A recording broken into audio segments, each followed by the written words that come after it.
معانا برضو فنانه جميله انا البرنس عايزه اقول جميله. الف مبروك لكل كاست العمل. بجد انا سعيده جدا ان انا اشتغلت معاهم، عامله دور كريمه، ومحمود الصنطي كاتب موضوع حلو قوي، ايهاب مخرج شاطر. بتمنى التوفيق لكل كاست العمل، والف مبروك النهارده اخر يوم تصوير. الفكره بقى بتاعت حضرتك في الدور بتاعك ايه؟ كريمه بنت فلاحه من ضمن الاربع بنات الاساسيين في المسلسل. ليها قصه كده، يعني طالعه من جو فلاحين لشخصيه تانية مختلفه، لبنت منحرفه بعد ما بتتجمع مع باقي الابطال في السجن. نهايتها نهايه وحشه قوي. كل الموجودين في عايزين نشوفها.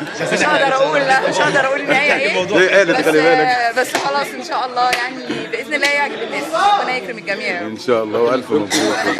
كانت اول تجربه لحضرتك ولا كان في تجربه قبل كده؟ لا طبعا، انا عملت فيلم بوسيكات، وعامله مسلسل شط VIP، وعامله فيلم المماليك لسه ما نزلش. وانا اصلا مذيعه في احدى القنوات الفضائيه، والتجربه النهارده في مسلسل النايت، فربنا يكرم ان شاء الله باذن الله. شكرا.